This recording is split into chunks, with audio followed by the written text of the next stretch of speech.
Pai,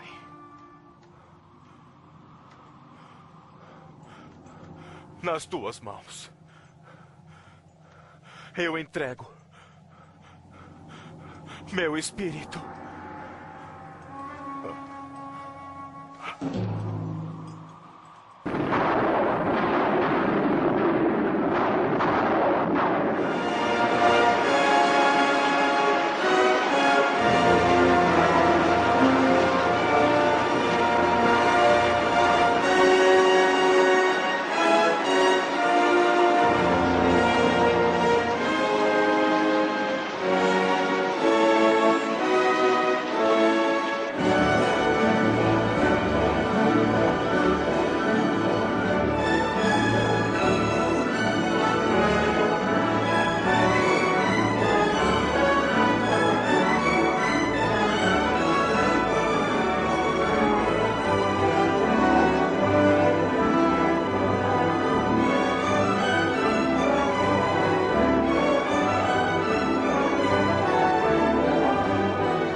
Água, sangue e fogo. 3 batismos que a terra sofre. Água, o dilúvio. O sangue, o sacrifício de nosso Senhor Jesus Cristo. A água fala da justificação. O sangue fala da santificação. E nós pedimos a Deus, como diz o profeta desta era, que cada um, através desta mensagem, possa estar de fato no Calvário. Porque ele disse que não há nenhum homem que possa ter a graça de chegar até o Calvário e volte dali diferente. Ele sofre uma mudança de vida. Ele se regenera, ele se converte, ele se salva. Não é ir ao Calvário mentalmente. Não é ir ao Calvário intelectualmente, teologicamente, religiosamente, fisicamente. Essa declaração do profeta, esta afirmação, quer dizer, não há uma pessoa sequer, não importando seu estado moral, social, financeiro, que chegue em espírito e em verdade, que se identifique com aquele dia do Calvário, que permaneça sendo a mesma pessoa espiritualmente. Ela passa por uma experiência como aquele ladrão passou. Aquele ladrão, ele foi lá fisicamente. Ele foi lá pela mesma circunstância do outro. Mas um ficou somente fisicamente. Somente através de sua visão, audição, o que ele viu no Calvário antes de sua morte. Mas o outro não. O outro não foi somente fisicamente, circunstancialmente. Ele foi espiritualmente. Por isso não saiu de lá para outro lugar a não ser para o paraíso. Que Deus abençoe nesse instante a cada um, ao vermos a mensagem, ouvirmos a mensagem sobre aquele dia no Calvário, a mensagem do sangue. Mesmo obedecendo à vontade de César, este povo apegou-se à sua antiga herança, lembrando-se da promessa de seus profetas de que um dia nasceria dentre eles o Redentor, que lhes traria a salvação e a liberdade. Então, obedecendo o alistamento, a ordem de César, que combinava com a sua tradição, com a sua obediência, nós temos o alistamento. E vemos Maria montada no seu jumentinho, com José, se aproximando humildemente daquele que identificava. Está na lista de Hebron, nome, ele diz Samuel. Cidade, Jopa. Qual família? Miguel de Jopa. Nome, José. Cidade, Nazaré. Família, Davi de Belém. E a mulher? É minha esposa. Está na lista de Belém. Vá andando, vá andando, vá andando.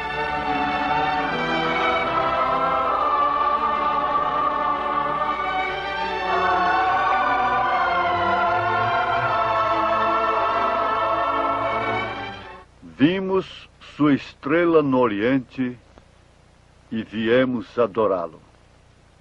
São Mateus, capítulo 2, verso 2. Como a história de cada pessoa começa com a sua concepção e nascimento, a de Jesus Cristo não foi diferente. Teve uma concepção anormal, por obra e graça do Espírito Santo, portanto muito discutida e sofrida por José e Maria. Deus escolhe as pessoas através das quais Ele cumpre seus propósitos, eventos aqui na terra, não importando o quanto eles tenham que sofrer. Notem bem o sofrimento de Maria e José. A censura e a difamação sempre foram as armas dos inimigos das obras de Deus. O irmão Branham disse que Jesus, na concepção dos sacerdotes, da sociedade religiosa e da razão, era um bastardo. Não importa. O que importa é cumprir o propósito de Deus. Então a história de Jesus começa com seu nascimento, crescimento, ministério, morte e ressurreição. E naquele tempo veio um decreto de César. São Lucas 2, 1 a 7. Os pastores de Belém foram os que foram na manjedoura. Lucas 2, 8 ao 20. A visita dos magos foi depois de 2 anos. Mateus 2, 1, 12. E o irmão Branham afirma isto, comenta isto na mensagem Onde está ele, o rei dos judeus? Em São Mateus, capítulo 2, verso 1 em diante, você vai encontrar que os magos chegaram ali e Herodes mandou matar depois as crianças de 2 anos para baixo, até 2 anos. Onde está ele, o rei dos judeus? Parágrafo 70, 96, 98. O irmão Branham chegou a dizer, isso aí é uma bobagem cristã. O menino estava com 2 anos, parágrafo 102. A estrela, na verdade, os guiou até a casa do menino. Até a casa, não a manjedoura. São Mateus 2, 9, verso 11. Mas tudo isto é uma ilustração, tudo isto ajuda.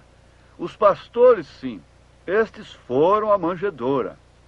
Vejam Lucas, capítulo 2, verso 8 ao 16, especialmente o verso 16.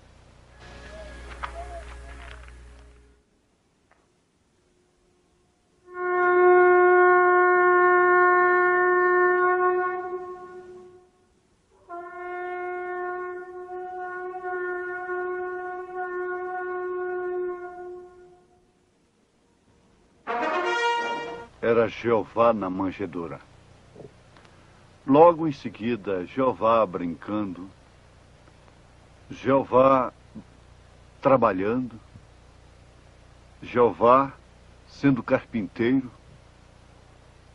Eu acho muito bonito quando o profeta descreve estas características de Jesus Cristo como Jeová.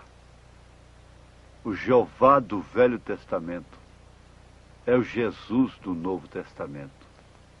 O Jesus do Novo Testamento é o Jeová do Velho Testamento. E uma das identificações de Jesus Cristo, muito importante, é a água da vida. Ele se identificou como pão, ele se identificou como médico, ele se identificou de todas as formas. Ele se identificou como água. Ele disse em São João, capítulo 7, verso 37. Se alguém tem sede, venha a mim e beba. Se alguém tem sede, venha a mim e beba. Ele sabia perfeitamente que ele tinha vindo, ele havia se encarnado no mundo sedento. E melhor do que ele, ninguém sabia o que significa a sede. A sede é um desejo doloroso. A sede se torna o homem, ou faz o homem se tornar um cativo, débil. Quando ele deseja algo de tal forma até que aquilo se torna doloroso para ele. Por isso ele disse: quem tem sede, vem a mim e beba. A sede não é somente física. A sede também opera através dos hábitos, dos costumes. A sede de fumar, a sede de beber, a sede de prostituir, se torna tão dolorosa, se torna um desejo tão doloroso, que a pessoa mata, a pessoa vende qualquer coisa, perde a sua posição, perde sua família, arrisca tudo o que tem, joga tudo fora para saciar aquela sede, para jogar. O profeta fala daquele garoto que começou a comer as borrachas da escola, pedais de bicicletas, porque na borracha continha enxofre e o seu organismo estava clamando por enxofre, estava sofrendo um desejo doloroso pelo enxofre. Então não importava a fonte, ele não importava. Ele ia comer borracha, porque instintivamente ele sabia, o seu organismo sabia, que na borracha contém enxofre. Então aquilo era uma sede, causando um desejo doloroso e até estranho, anormal para um ser humano, comer borracha. É anormal para um ser humano fumar. É anormal para um ser humano se embriagar, beber bebidas alcoólicas. É anormal para o ser humano viver na prostituição, na jogatina. Mas o profeta, indo a um cunhado dele, levar roupas para ele, aquele rapaz bebia demais. Ele disse: eu trouxe umas roupas para você. O irmão Branham disse: está aqui, é para você usar estas roupas, você não tem roupa. Ele disse: Billy, não, eu vou vender essas roupas e vou beber. Veja só como ele tinha um desejo doloroso, provocando em si uma vida completamente anormal. Esses desejos provocados pelas cenas, pelo que se ouve, pelo que se lê, pelo que se vê, chega ao ponto de provocar desejos que venham sacrificar vidas, sacrificar famílias. Uma mulher sacrifica toda a sua vida, toda a sua família. Porque ela deixou que fosse despertado um desejo doloroso no seu espírito, no seu organismo, no seu corpo. E assim ela sacrifica tudo por causa daquele desejo. E o homem chega a perder a sua própria vida. O profeta disse que é mais fácil um homem suportar a fome. Ou seja, um homem suporta a fome por mais tempo do que a sede.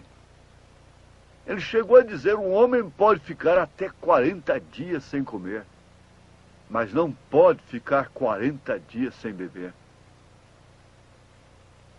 Agora, nós vamos ver como esse sentimento doloroso é triste. Os escravos, me lembro que Jesus se identificou como libertador de escravos também. E isso provoca um desejo tão grande, uma sede tão grande, que fere a alma, que fere todos os sentidos. Mas nós sabemos que Jesus está vendo. Jesus está contemplando estes escravos. Jesus está olhando a ponto de dizer, quem tem sede, vem a mim e beba. Ele se manifesta aí como a água da vida. Nós encontramos que Satanás, o poderoso, entre aspas, que escraviza o povo através dos vícios, do pecado, ele passa a dominar. Ele não quer que as pessoas bebam. Ele quer sacrificá-las cada vez mais. Ele quer judiar delas. Ele se torna um algoz terrível e não quer que você conheça a mensagem da era, porque a mensagem da hora é a água que sacia esse desejo doloroso que você tem. Porque nesse deserto, nessa escravidão dogmática, denominacional, você tem sofrido tanto, desejando uma água pura, uma doutrina sã, mas Satanás não quer. E ele marca sempre alguém de uma maneira especial. Ele não quer que você beba da água da vida. Ele não quer que você complete seu ministério com a água, com a unção do alto. E chega a se prostrar, pedindo misericórdia. Oh, Deus, me ajude. Mas nesta hora, uma mão ou mãos divinas pode chegar com a água, com a mensagem da hora. Quantas vezes a gente está prostrado, Jesus chega e dá água, porque não há outra coisa para saciar a sede a não ser água. Não, não é dogma, não é credo, não é diversão, não é novela, mas é este olhar maravilhoso, esta água da vida. Satanás quer enfrentar o próprio olhar de Jesus Cristo, quer impedir que ele dê água, ele quer impedir que nós conheçamos os segredos da vida eterna, da mensagem. Mas Satanás, chefão poderoso, você não suporta este olhar. Jesus não tem que lutar com você. Ele te resiste apenas com o olhar. Vai-te, Satanás. Eu vou levantar esse caído. Eu vou levantar esse abatido. Eu vou lhe dar mais água. Beba, filho. Beba. Beba para você terminar de cumprir seu ministério. Contemple minha face. Sou eu mesmo. Você está me olhando. Eu também estou te olhando. Vá, agora você tem mais força para seguir a sua missão. Você ainda será usado. Você terá vitórias. Você sairá desse cativeiro, porque eu vim para libertar os presos, os cativos de Satanás. Vá com fé. Eu estou te olhando. Seu maravilhoso olhar.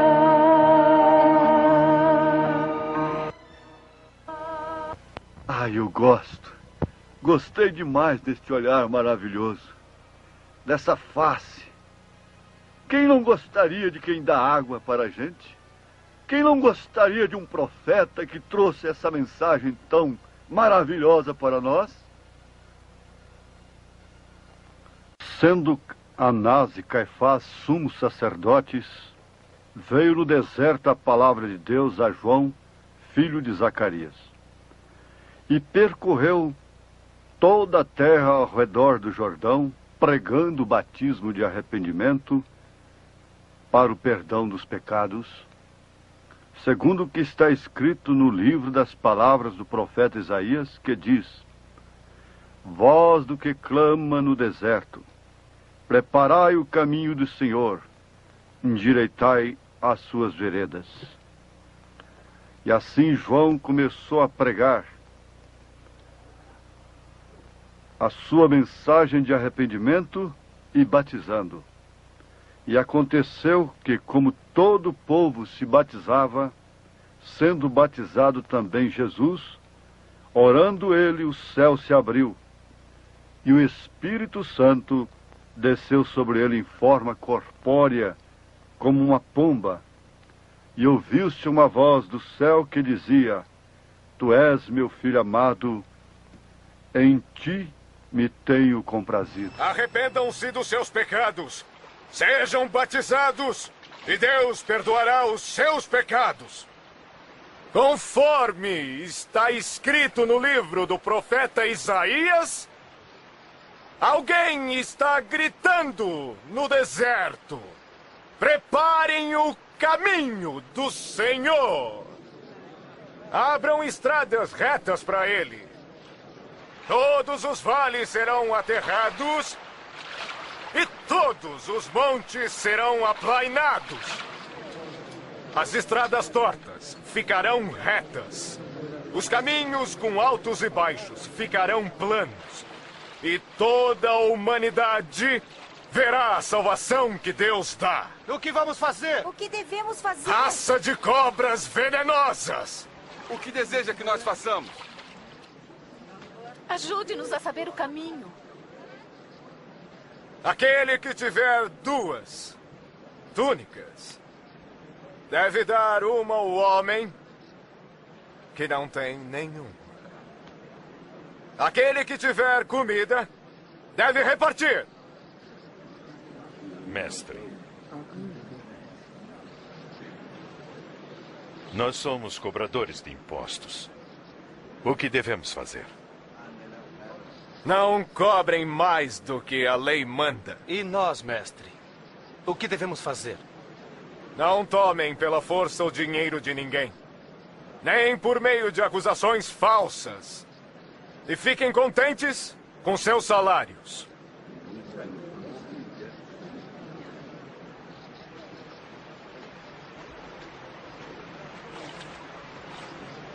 Diga-nos, o senhor é o Cristo?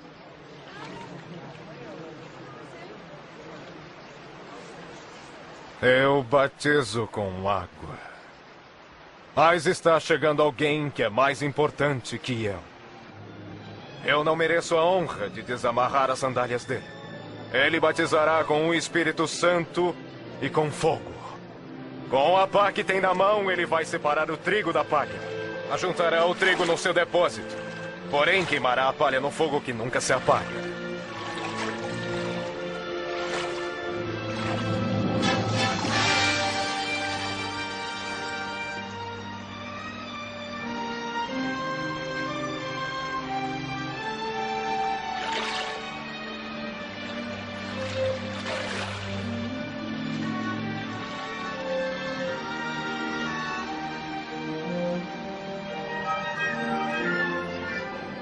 O Espírito Santo desceu do céu em forma de uma pomba sobre Jesus.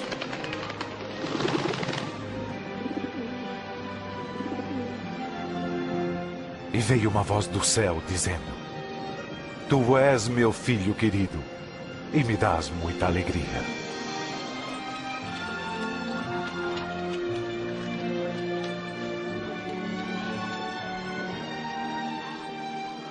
Olá.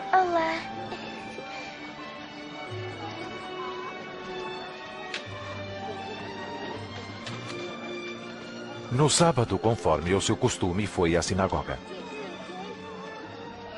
Segundo o seu costume, na sinagoga, levantou-se para ler. Ele entrou no templo e foi ler aquela escritura em São Lucas capítulo 4, que o irmão Brana usou para pregar aquela grande mensagem. Hoje tem-se cumprido estas escrituras. E foi-lhe dado o livro do profeta Isaías.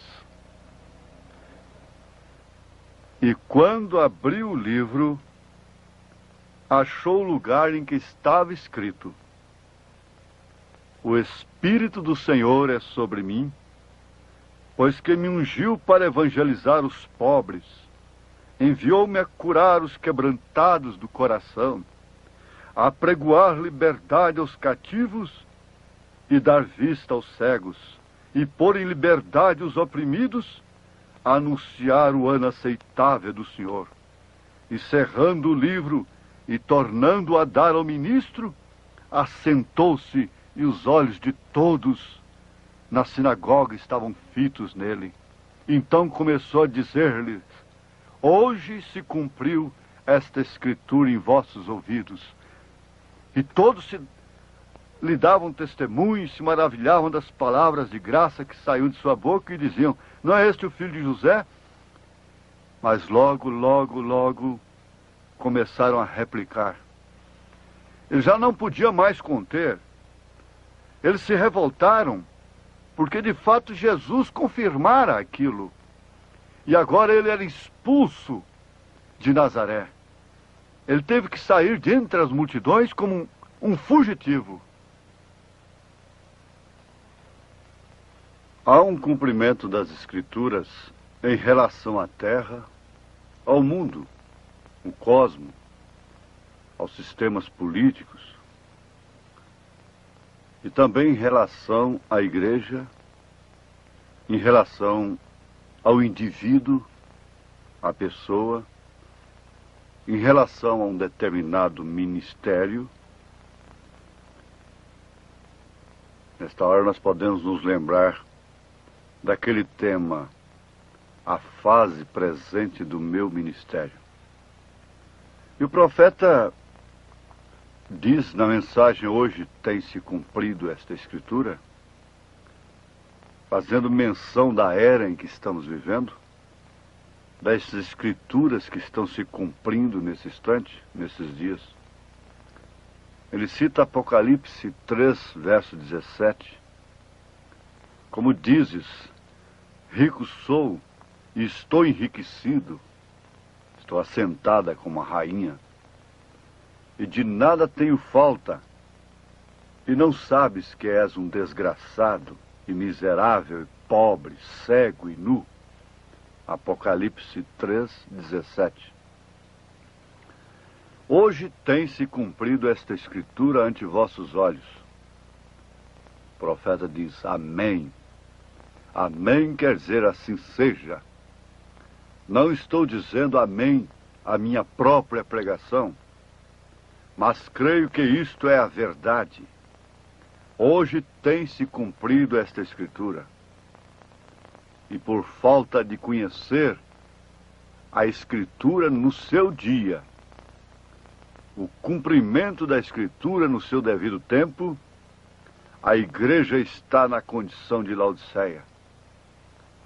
Todavia saltam e gritam, etc., enquanto tocam a música, mas quando cessa a música, cessam os instrumentos. Esta loucura de música que alguns tocam e chamam música cristã, entre aspas. Quando isso se acaba, então toda a glória se vai deles. Todo o ânimo de ir na igreja, todo o ânimo de orar, todo o ânimo de ir para os céus acaba, quando eles não podem cantar mais. Se fosse um verdadeiro louvor a Deus, não haveria suficiente poder em todo o mundo para detê-lo. Quando a bênção verdadeiramente vem de Deus, não se necessita de música para animá-la, mas se necessita do Espírito de Deus descendo ao indivíduo, cumprindo a Escritura no indivíduo. É assim. Mas já há muito tempo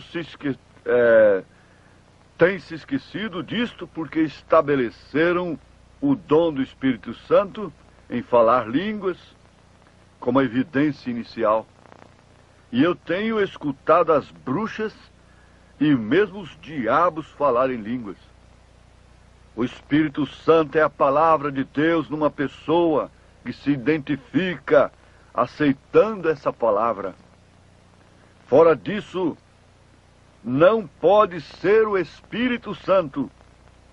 Se diz que é o Espírito Santo e nega uma só palavra da Bíblia e seu cumprimento no devido tempo, então pode ser o Espírito Santo. Digo, então pode, ou então não pode ser o Espírito Santo, se nega a palavra.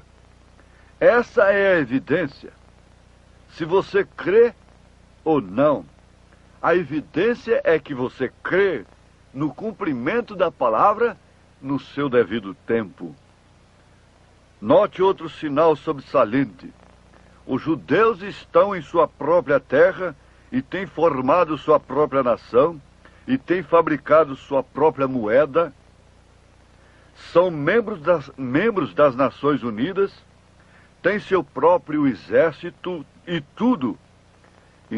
Estão em sua terra nativa. Eles estão lá.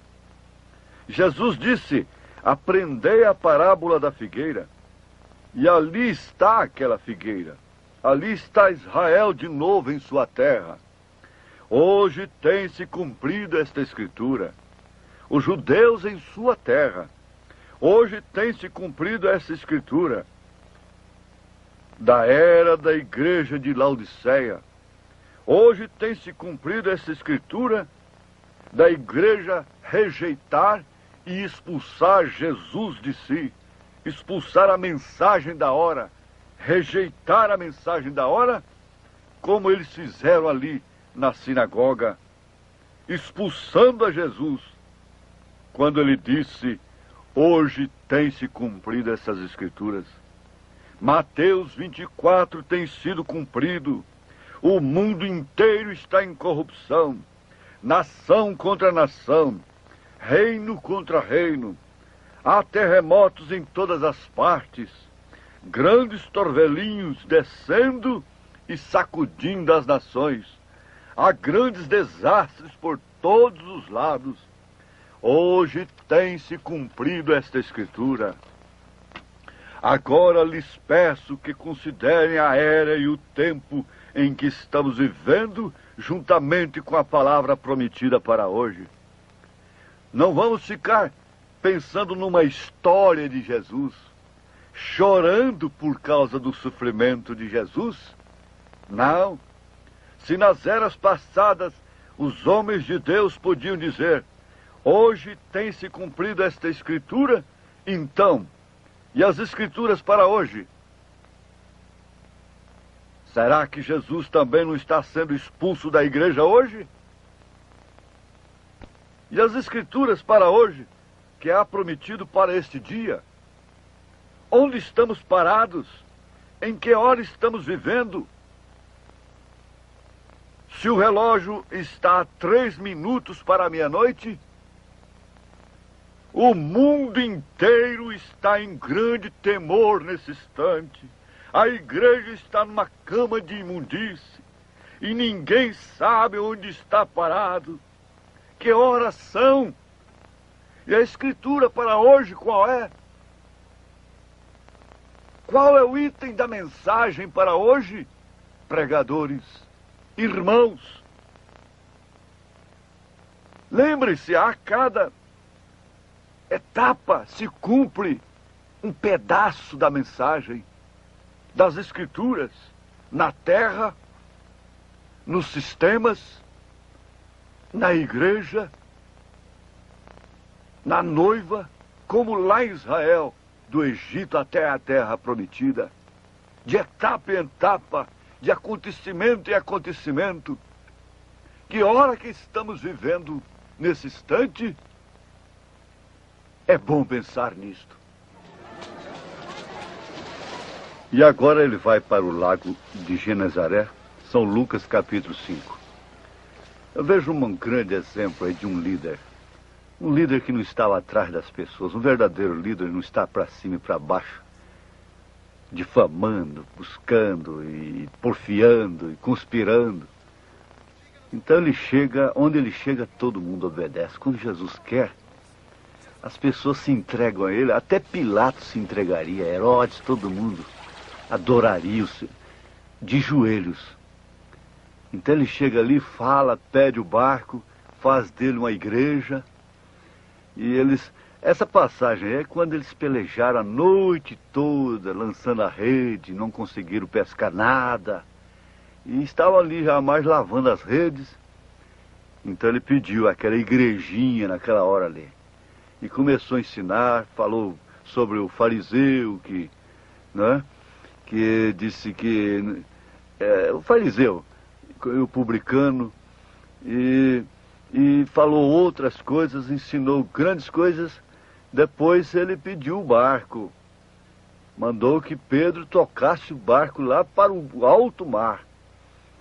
E foi aí então que aconteceu aquela pesca maravilhosa, essa passagem gloriosa de São Lucas capítulo 5, que você pode ler em sua Bíblia. E você vai ver que quando Jesus fala, a palavra falada... Trabalhamos muito durante a noite toda e não conseguimos pescar nada.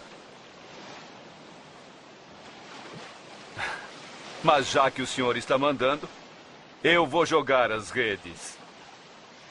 Tiago! João!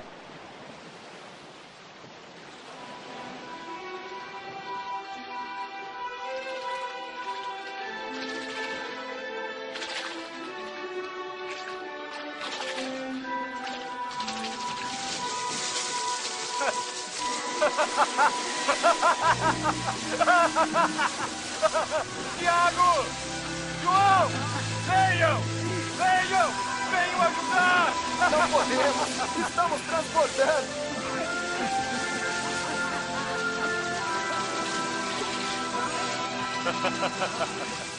Já chega, é o bastante. É o bastante.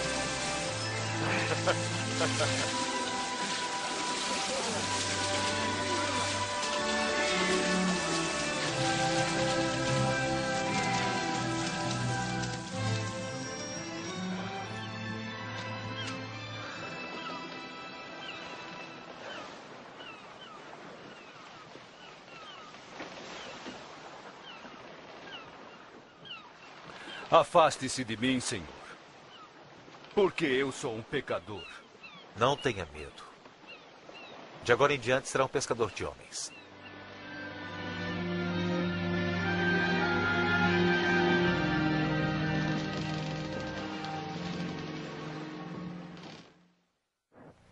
Você pode dizer assim, ou pensar, mas um homem fazendo o papel de Jesus Cristo? Mas o que é que você faz? Qual é a sua missão aqui na Terra? E tudo nós temos que basear no profeta, é claro. Você não sabe que o irmão Branham elogiou o filme Os 10 Mandamentos? E ele não sabia que ali era um ator fazendo o papel de Moisés?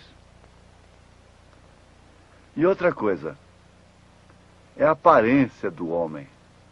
Um homem normal, um homem natural. E não é de outra forma que você pode pensar sobre Jesus aqui na Terra, não.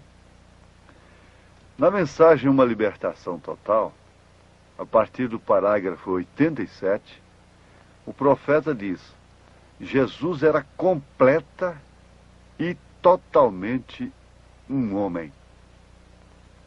Ele podia chorar como um homem. Ele podia comer como um homem. Ele era como um homem.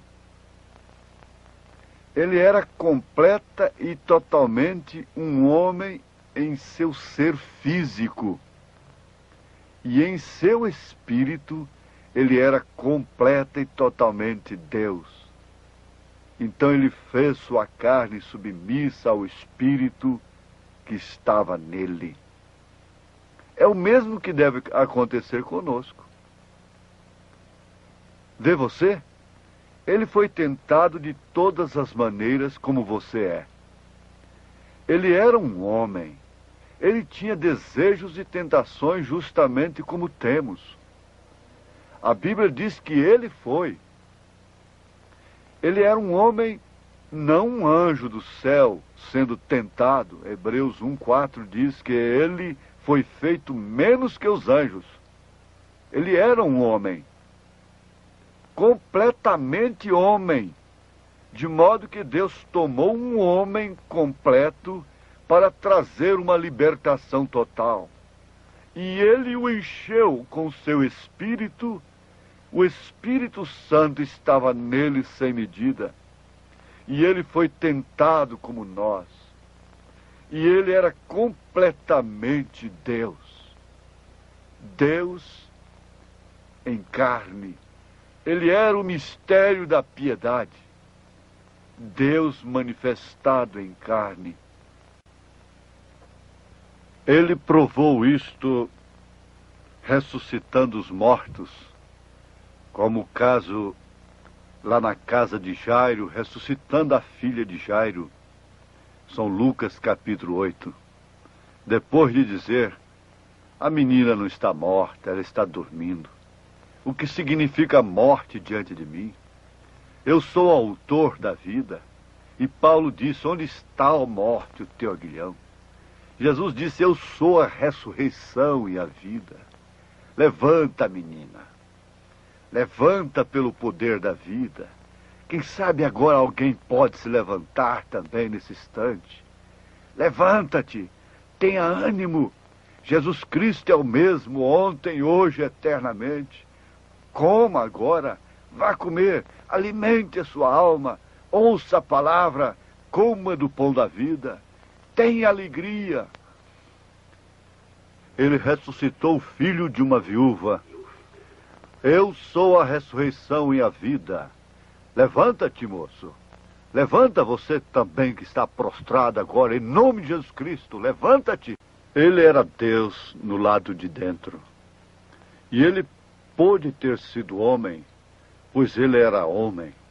Mas ele entregou-se completa e totalmente como um homem. Nas mãos de Deus, para o serviço de Deus. E ele é o nosso exemplo. Somos homens e mulheres. Somos também cristãos. Se ele é nosso exemplo, então entreguemo-nos completamente nas mãos do Espírito Santo para que possamos ser súditos do reino de Deus.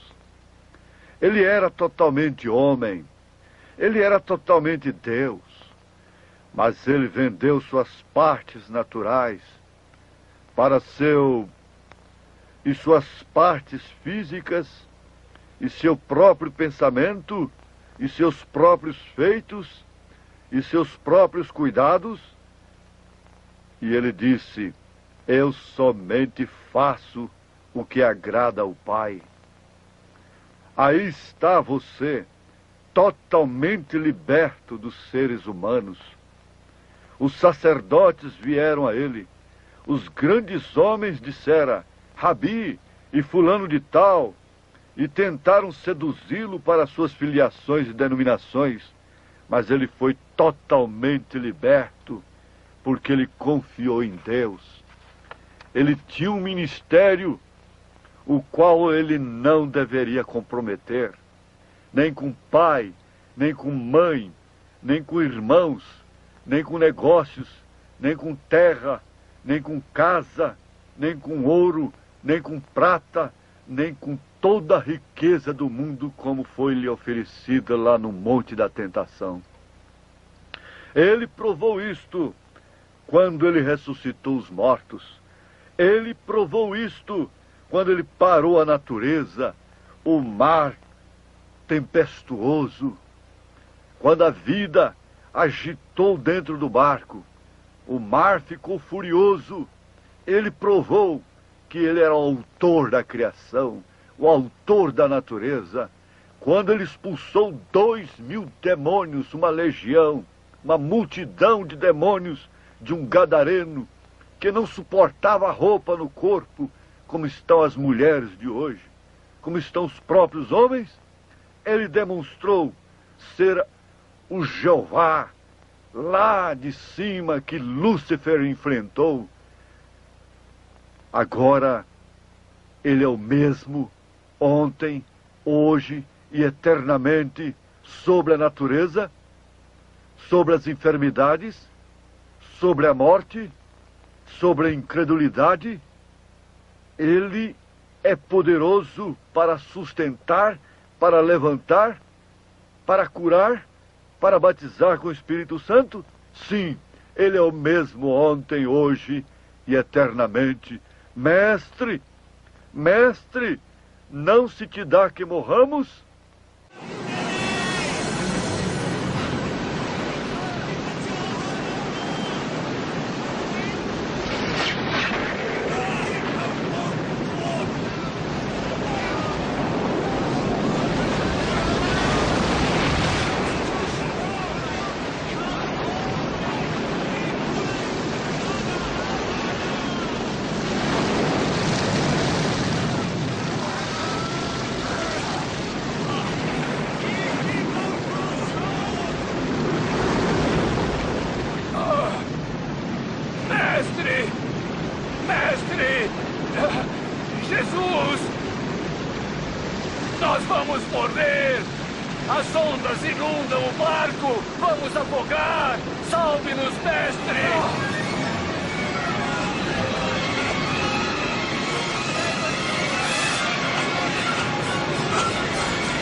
Está melhorando! Estamos salvos!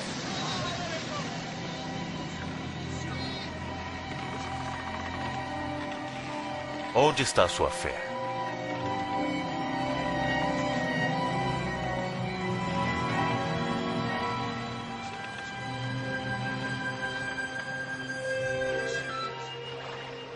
E eles chegaram à região de Gerasa, do outro lado do lago da Galileia.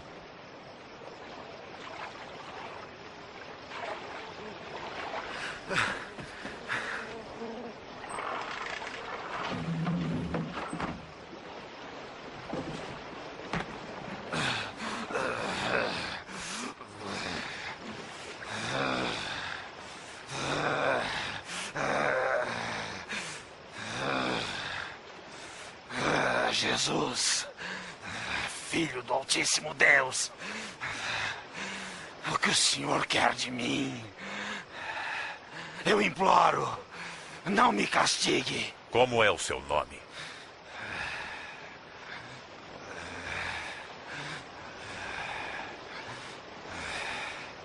Multidão, eu imploro, não nos mande para o inferno. Mande-nos entrar nos porcos que estão ali.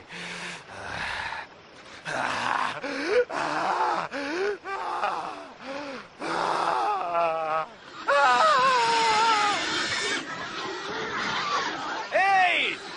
Voltem! Parem! Parem!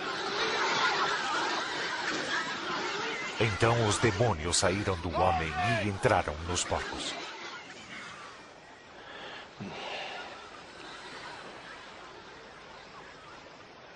Vá embora daqui! Seu feiticeiro! Deixe-nos! Vá embora desse lugar! Saia daqui! Vá embora, feiticeiro! Eu seguirei para onde for. Deixe que eu o acompanhe, Senhor. Volte para casa. E conte o que Deus fez por você.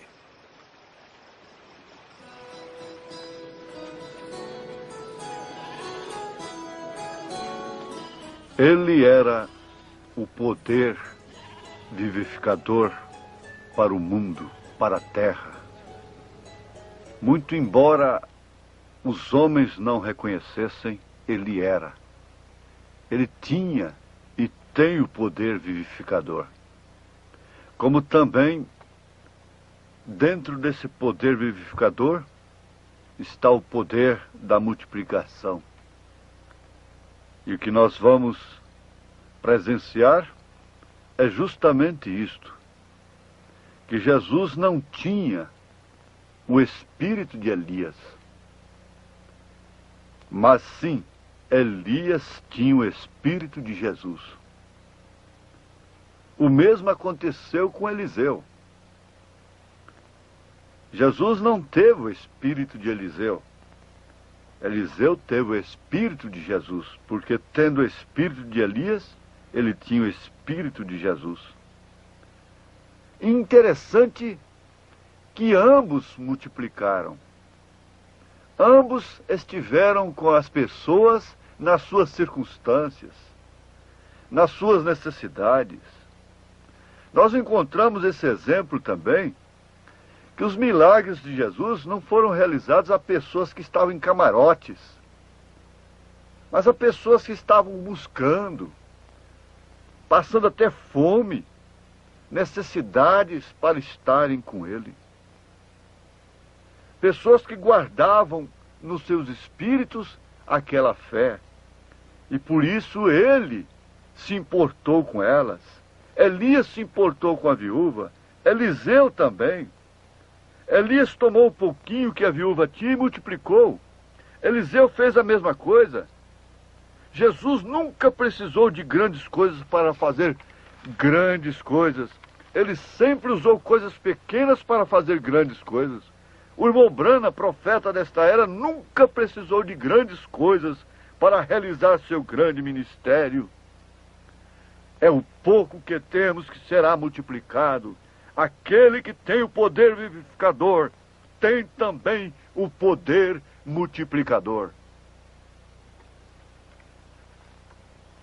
E Jesus chamou a Pedro, João e Tiago e foram para o Monte da Transfiguração. Lá eles orariam. Jesus sempre ficou à parte, não é? Deixa os três aqui, vai para ali orar. E como quem está com Jesus sempre vê, percebe alguma coisa diferente, alguma coisa acontece, desta feita não seria diferença. Não haveria diferença, é claro, pois seria a adoção, a transfiguração, as duas oliveiras de Apocalipse 11. Moisés e Elias viriam ali. E naquela hora, então, Pedro começou a se despertar. Naturalmente já estava dormindo. E viram que algo estava acontecendo de sobrenatural. Era a transfiguração. Era a adoção. É bom estar aqui. É bom. Mestre, é bom ficarmos aqui. Vamos armar 3 barracas. Uma para o senhor, outra para Moisés e uma para Elias. Uma barraca para o senhor, uma para Moisés, outra para Elias. De repente uma nuvem veio do céu e uma voz diz: Tu és meu filho amado em quem tenho me comprazido. Não, Pedro. Lá embaixo estão as ovelhas balindo. Nós vamos encontrar pais clamando, chorando pelos seus filhos. Mães chorando. Temos pecadores. Nós vamos encontrar muita coisa pela frente, Pedro. Vamos descer. Vamos lá, é bom estar ali. Mas nós temos que vir para baixo. Peço ao senhor pelo meu filho. Por favor, socorra meu filho. É o pai angustiado. É a oração de um pai desesperado. É isso que o diabo faz com o adolescente. No vício, no pecado, na doença, na epilepsia. E Jesus censura a incredulidade dos discípulos e pede que leve o menino até ele. Mais um pouquinho, só mais um pouquinho. Vamos, alguém ajude. Alguém ajude. Satanás convulsiona e ali tem uma reunião de libertação. Satanás, você será expulso pelo poder do grande rei, que é o mesmo ontem, hoje, eternamente, e está aqui agora para nós também confessarmos: Satanás, nós não estamos derrotados. Filhos, sejam libertados. Levantem-se, adolescentes, filhas, filhos, homens, mulheres, oprimidos pelo diabo. Levantem em nome de Jesus Cristo. Deixe-os, Satanás. Largue-os pelo poder de Jesus Cristo, que é o mesmo ontem, hoje, eternamente. Olhem o seu olhar. Seu olhar é maravilhoso. Abracem seus pais. Glorifiquem a sua libertação. Oh, papai, eu estou libertado. Oh, meu filho, agora é hora de libertação. É hora de poder. É hora de virtude. É hora de paz. Agora é hora de águas tranquilas. É hora de descanso. É hora de refrigério.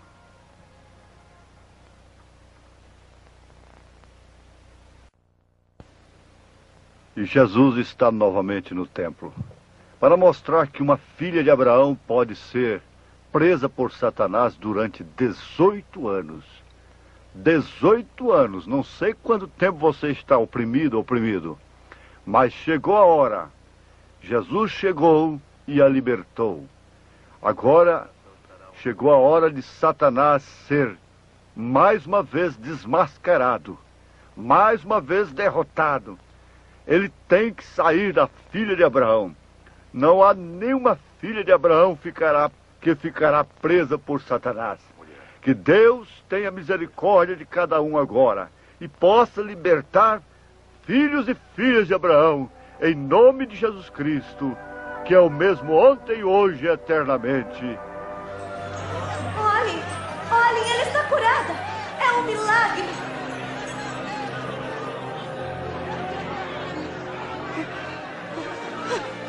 Louvado seja o Senhor! 18 anos! Deus te abençoe, mestre! Há 6 dias para trabalhar. Venham durante estes dias para serem curados, mas não venham no sábado. Seus hipócritas! Qualquer um de vocês tira seu boi ou seu burro da estrebaria e o leva para beber água no sábado. E agora que está uma descendente de Abraão que Satanás prendeu durante 18 anos, por que não ficar livre da doença no sábado?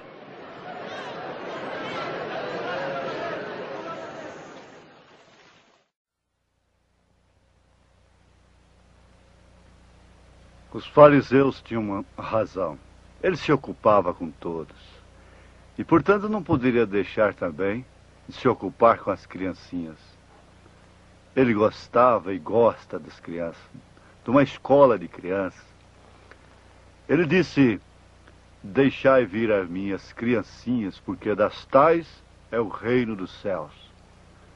E aí, então, ele abençoa as crianças e diz que aquele que não fizer como uma criança não pode entrar no reino dos céus. Ele aplica coisas que parece que fazem o reino dos céus tão impossível para os adultos arrogantes, pessoas cheias de si. Vamos descer, vamos trabalhar. A nossa jornada é longa, não podemos parar. Aí está a procissão, né?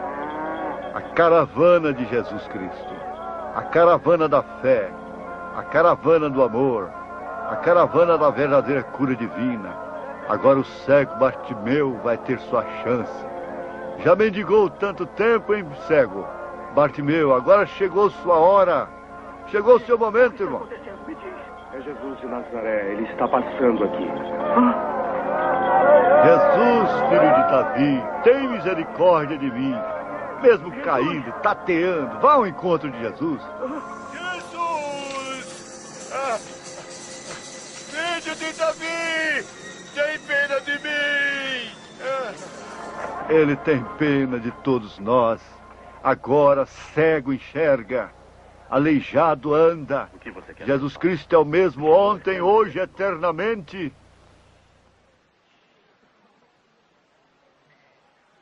Então veja. A tua fé te curou. Eu estou vendo. Eu vejo. Agora eu vi. A mensagem abriu os meus olhos. Eu posso ver o sol da justiça. Eu posso vê-lo face a face. Eu posso contemplar este que revelou a minha alma, revelou o meu espírito. Glória a Deus. Amém, amém.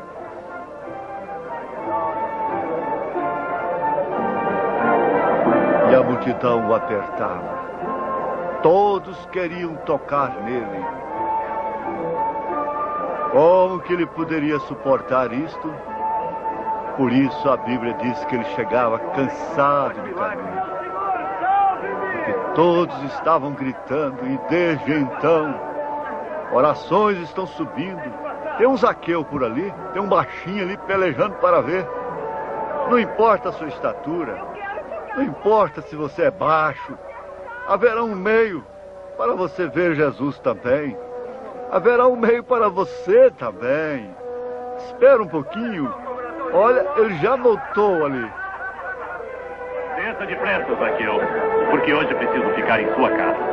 Minha casa? Vai ficar na casa dele? Não. Aí vem as contradições. Ficar na casa de um ladrão, cobrador de impostos injustamente, e comer com ele? Não é possível.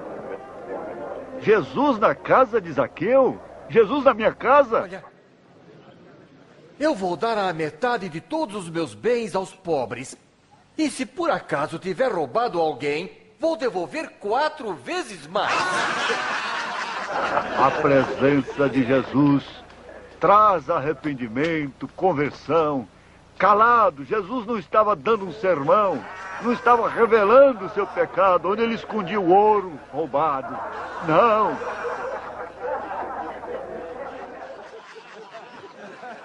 Eu não acredito! Um cobrador de impostos devolvendo os impostos! Impossível!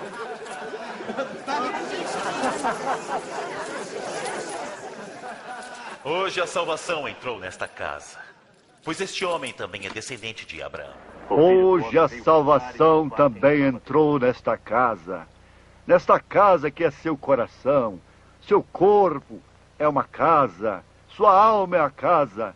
Hoje entrou a salvação nesta casa, porque você também é filho de Abraão.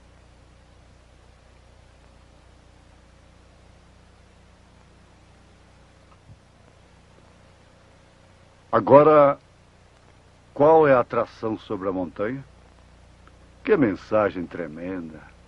Parece que o irmão Branham estava vendo tudo isto. Ele diz, de cima do Monte das Oliveiras, de uma pequena jumenta branca descendo o monte, com um grupo de pessoas fanaticamente gritando, tirando as folhas das palmeiras, jogando as suas vestes no caminho, gritando: Hosana, o filho de Davi, que veio no nome do Senhor. Esta pequena mula, seu cavaleiro não era outro senão o Messias ungido de Deus para a hora. E logo os escribas já estavam pedindo, mandando que ele mandasse o povo calar. Ele disse: não, se estes calarem, as pedras clamarão. Deus, então, o que estava ele fazendo? Qual é a atração lá em cima do monte? É Deus fazendo a história, é Deus cumprindo as profecias. Aquilo sempre causa uma atração. É Deus ali em cima para chorar sobre Jerusalém. Jerusalém, Jerusalém, quantas vezes eu quis te acolher, como a galinha acolhe os seus pintainhos debaixo das suas asas, e tu não quiseste, Jerusalém. Tu rejeitaste a tua visitação. Oxalá que nesse exato momento muitos também não estivessem rejeitando a visitação através da mensagem do dia. Para onde vai Jesus agora? Ele vai fazer uma visita no templo. E o templo deve estar bem complicado. As coisas devem andar bem complicadas por lá. O comércio tomou conta. O comércio religioso. Pombos, ovelhas. Mas o templo não foi construído para negócio, para jogatinas, para lançar sortes, para coisas assim. O templo foi construído para adoração. Então tem que haver uma reação. Quando Jesus entra no templo, no coração do homem, ele começa a tirar as coisas, quebrar todo o sistema. E agora?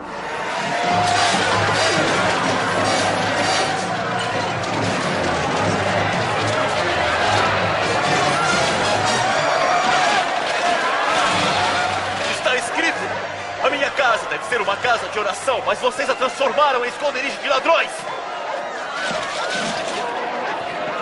Não deixe ele fazer isso! Parem-no! Parem-no!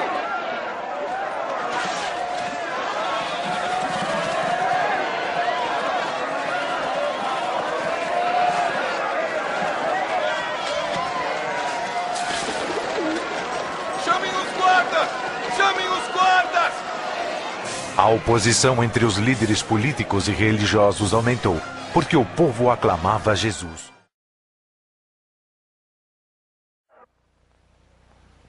E agora, Getsemane, angústia, solidão, melancolia, oração, suar sangue, e ser apenas consolado por um anjo do Senhor.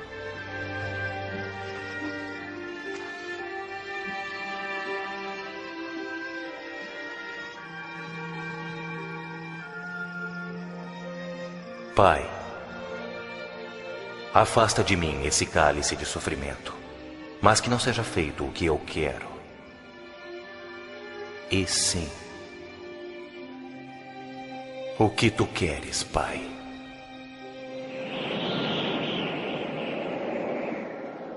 Um anjo do céu apareceu para animá-lo.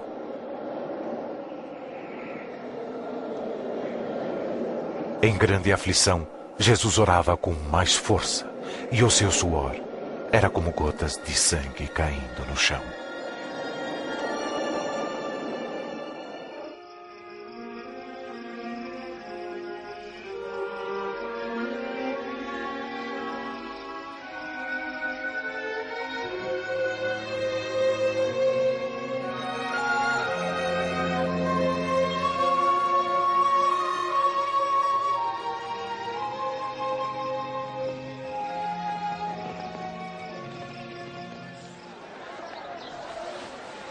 Que farei com Jesus chamado Cristo?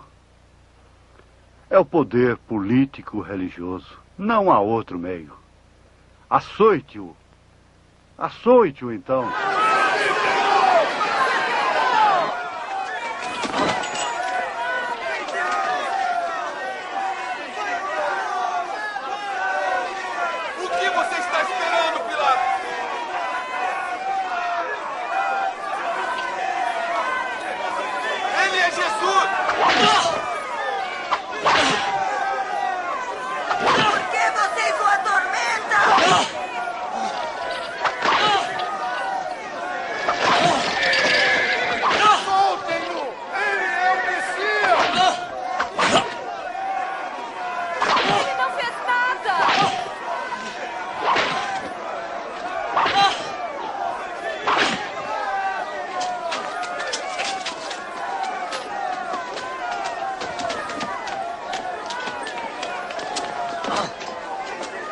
Levante-o. Mas continuaram a gritar bem alto para que Jesus fosse crucificado. Então Pilatos condenou Jesus à morte. Soltou Barrabás, o homem que queriam, o que havia sido preso por tumulto e assassinato, e entregou Jesus para ser crucificado. Está ordenado, Rei dos Judeus, crucificado. Afastem-se! Afastem-se! Saia! Frente! Saia! Saia! Afaste-se! Afaste-se! Vamos! Saia do caminho! Sai da frente! O que fez ele? O que fez ele? Por quê? Por que tomou a cruz? Levante-se! Levante-se!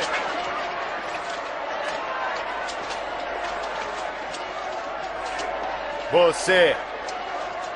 Qual o seu nome? Simão de Cirene, senhor. Venha ajudá-lo. Corte as cordas!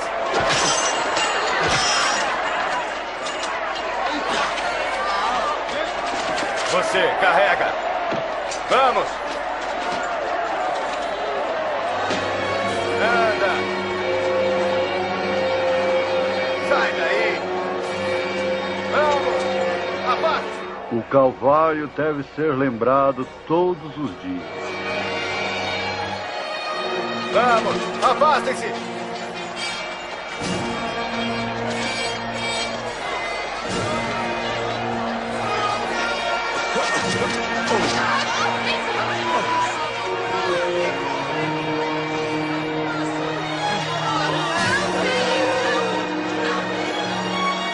Cruzaram o caminho!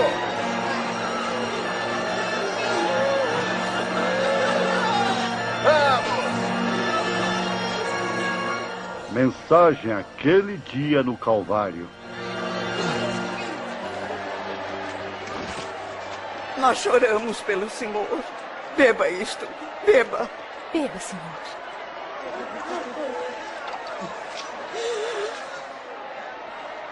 Mulheres de Jerusalém, não chorem por mim, mas por vocês e pelos seus filhos. Porque se isto tudo é feito quando a lenha está verde, o que será quando estiver seca? Que Deus o ajude. Eu vou orar pelo Senhor. O que o Calvário significa para nós? Vamos! Vamos por aqui! Vamos! Vamos! Vamos! Depressa, vamos! Depressa! Este dia é tão importante, um dos maiores dias. Vamos olhar em três coisas diferentes que aquilo significa para nós, diz o irmão Branham. Primeiro, nós deveríamos procurar o que aquele dia significava. Segundo, nós deveríamos ver o que aquele dia tem feito por nós e o que ele fez por nós. Agora, em terceiro lugar, vamos olhar o que devemos fazer por aquele dia. O que devemos fazer?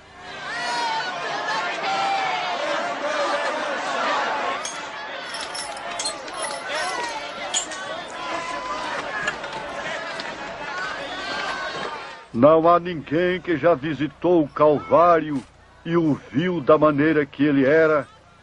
Ele nunca poderá ser o mesmo. Tudo que ele já desejou, ansiou, é encontrado quando ele alcança aquele lugar.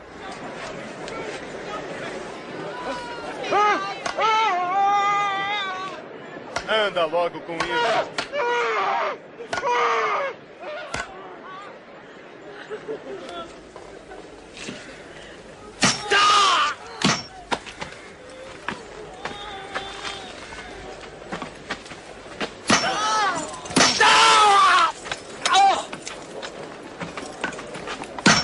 O que isto significa para você?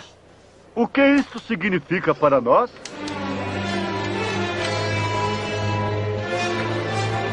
Levantar. Deus foi a zero no Calvário.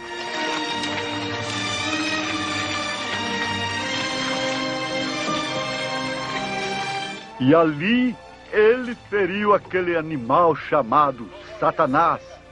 E o feriu para sempre. Soltem as cordas.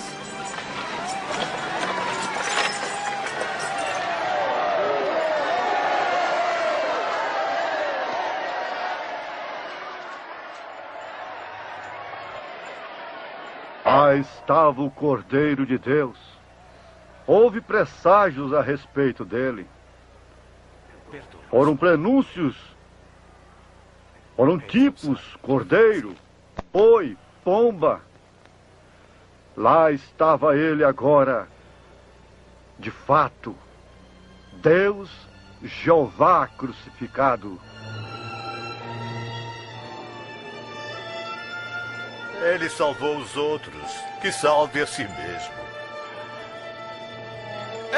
Se você é de fato o Messias, salve a si mesmo!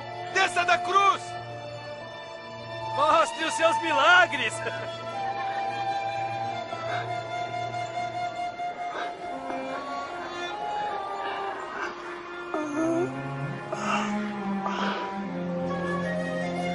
Este representa um lado da humanidade. O outro representa o outro lado. Ambos estão crucificados. Um desafia o mestre. Salva-te a ti mesmo e a nós também. O outro reconhece e se arrepende e dali vai para o paraíso sem passar por nenhum suposto purgatório, nenhuma suposta reencarnação. E lá foram lançados sortes sobre suas vestes, cumprindo assim todas as escrituras. Espera aí, agora sou eu! Não, sou eu!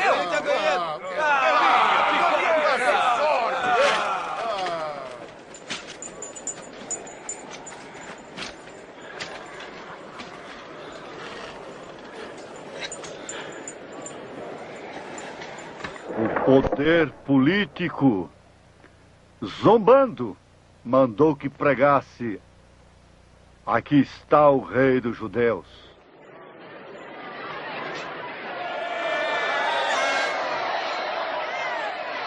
E foi-lhe dado uma esponja com vinagre, passando na sua boca com fel, mas ele não pôde beber, cumprindo assim as escrituras, as profecias de Isaías.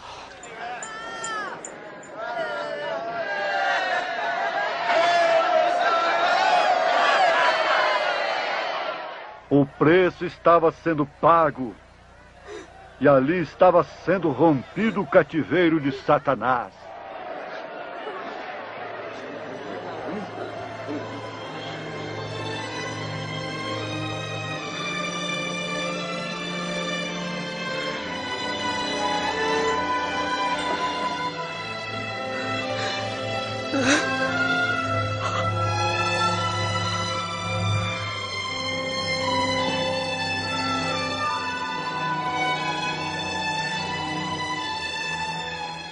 Isto é o que o Calvário significa: quebrantamento, reflexão, conversão, salvação.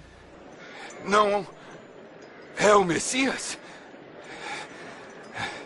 Aí está um lado dos homens, da humanidade. A si mesmo. E a nós. Você não teme a Deus? Está o outro lado. Nosso sofrimento é justo. Mas ele não fez nada de mal.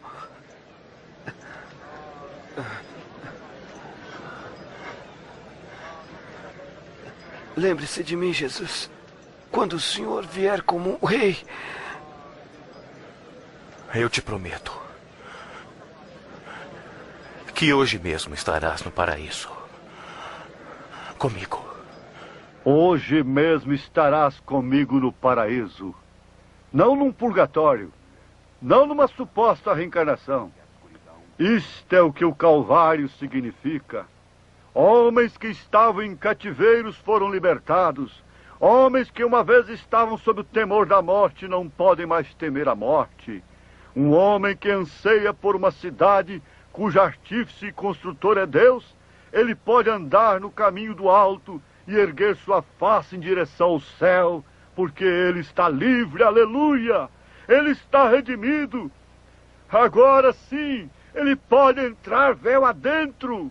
O véu vai se rasgar de alto a baixo, e o lugar onde não se podia entrar, agora podemos entrar pela fé. Ele não precisa de se preocupar mais, pois há uma maneira de saber se você está certo ou não. Deus nos dá vida. Nossos pecados acabaram. Aquele dia no Calvário pagou o preço. Aquele dia foi um golpe mortal para o poder de Satanás. Aquilo terminou tudo. Eu posso ver ali. Ele era o Cordeiro de Deus. Ele era o Cordeiro que Abel sacrificou lá no Calvário. Ele era e é o mesmo, ontem, hoje, eternamente. Este foi um dia tão importante e uma coisa tão importante. Isto estremeceu o mundo. Isso estremeceu o mundo como nunca antes. Quando Jesus morreu no Calvário e pagou a dívida do pecado, este mundo pecaminoso ficou completamente escuro. O sol desceu ao meio do dia e teve uma prostração nervosa. As rochas estremeceram, as montanhas se despedaçaram, os corpos mortos saíram das sepulturas. O que fez isto? Deus foi a zero no Calvário. Foi porque ele feriu aquele animal chamado Satanás para sempre.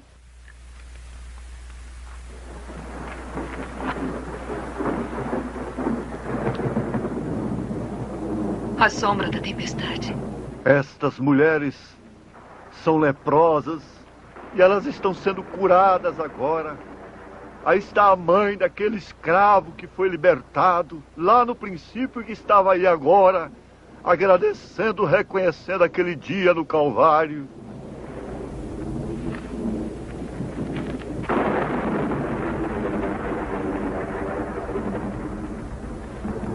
Uma estranha escuridão. Mas ainda é dia.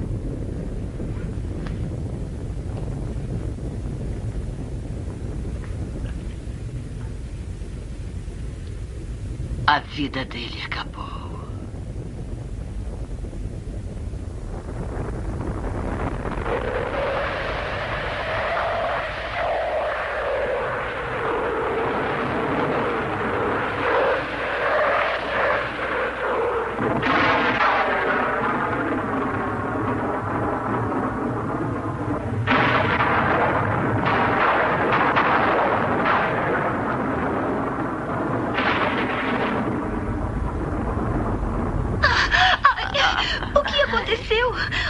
Dilacerante. Eu sinto dores.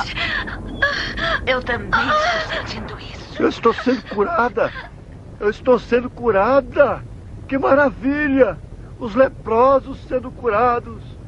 Os cativos sendo libertados. Isso mostra que a morte de Jesus Cristo não pôs fim ao seu ministério. Toma, Satanás! Não estamos derrotados!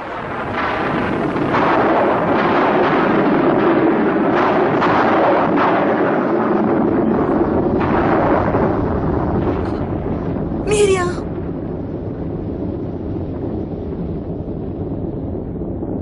Como é possível? Miriam! Você viu sua mão?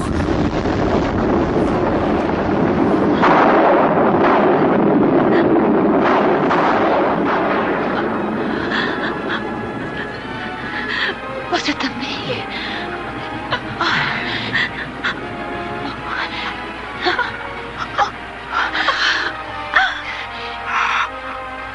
Dilsa.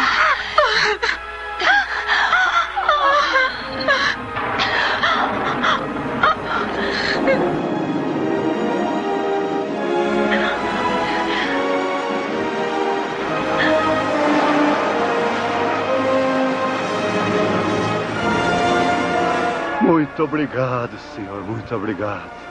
Há uma fonte cheia de sangue que corre nas veias de Emanuel, onde pecadores mergulham nas águas e perdem todas suas manchas. Por quê? Por causa de quê? Por causa daquele dia do Calvário. O sangue nos lava e nos purifica de todo pecado. Água, sangue, fogo, justificação, santificação e batismo com o Espírito Santo. Há uma fonte cheia de sangue que corre nas veias de Emanuel, onde pecadores mergulham nas águas e perdem todas suas manchas de culpa.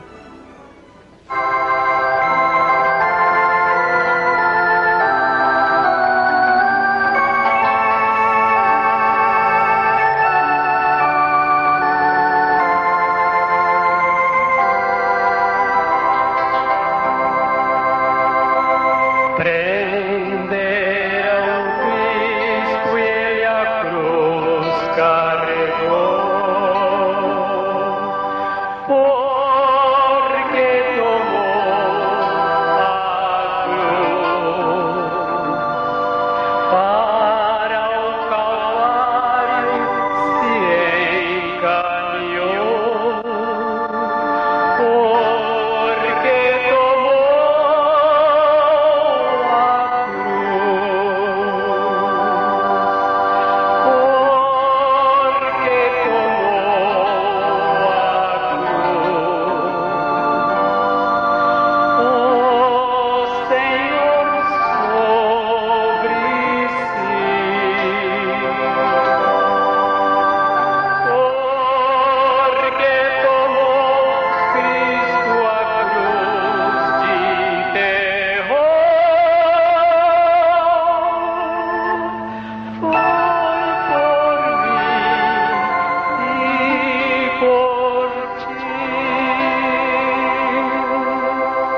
se encaminhou, porque tomou a cruz, porque tomou a cruz, o Senhor sobre si, porque tomou Cristo a cruz de terror, foi por mim e por ti.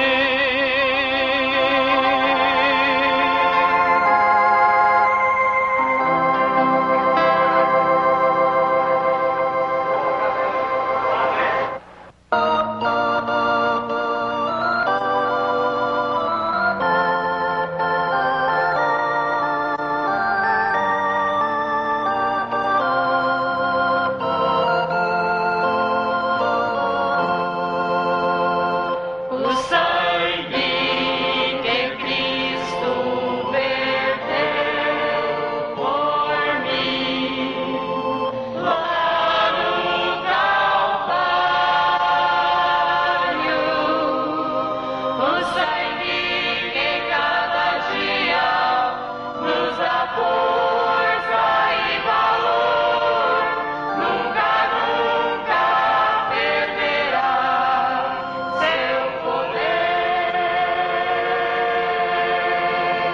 Alcança os montes mais altos,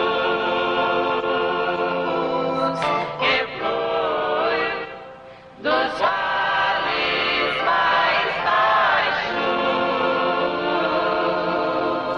O sangue que cada dia nos dá força e valor, nunca, nunca perderá seu poder. Alcança os montes mais altos, que flui dos vales mais baixos.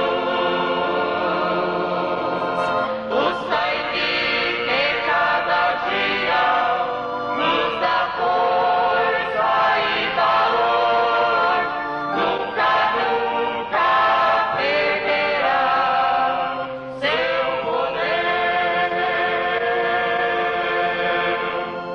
Enxuga minhas lágrimas.